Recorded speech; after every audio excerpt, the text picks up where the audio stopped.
খোলাখুলি মাংস কাটিয়া বিক্রি করা যাবে না, সে যে মাংসই হোক। রাস্তার ধারে মাংস কাটিয়ে এখানে বিভিন্ন জায়গায় ওই বয়েজ রিক্রিয়েশন ক্লাবের সামনে এখানে সেখানে মাংস কেটে লোক বিক্রি করে, লোক লাইন দিয়ে মাংস কেটে। বিহারে আর ওইভাবে ওপেন মাংস কাটিয়া বিক্রি করা যাবে না। এর আগে দিল্লিতে মাছের দোকান বন্ধ করে দেওয়া হয়েছে, বিজেপির নেতাদের নাকি গন্ধ লাগে, মাছ খাওয়া যাবে না।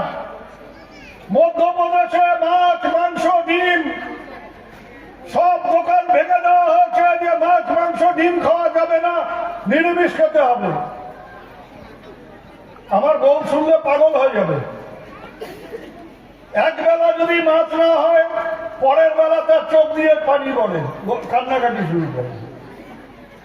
আমরা বাঙালি, আমাদের প্রিয় খাবার মাছ। বড় লোকরা হয়তো বড় মাছ খায়,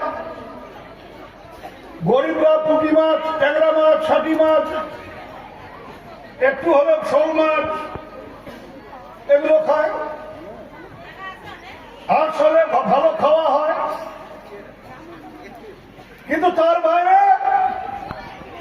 এই যে এখানে যারা আছেন আমরা সহ, আমরা কেউ রাজবংশী, কেউ ভাটিয়া, ভাটির দেশ থেকে আসছি আমরা ভাটিয়া, কেউ হিন্দু, কেউ মুসলমান।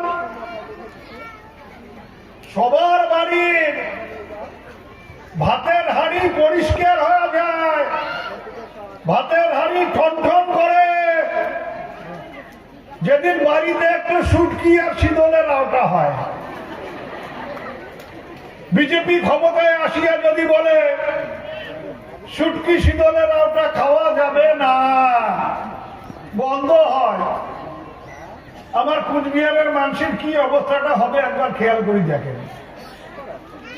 এটা আমি মজা করে বলছি, কিন্তু কি খাবো, কি পড়বো, মন্দিরে যাব না মসজিদে যাব, এটা আমার অধিকার।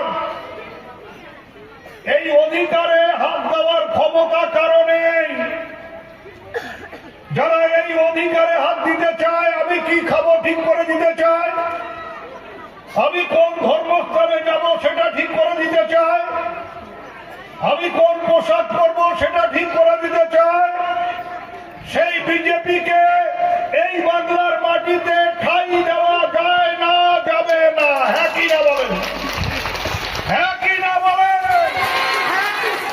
বিজেপি ভোট দিয়ে বিপদ আনেন না। রাজাস 2904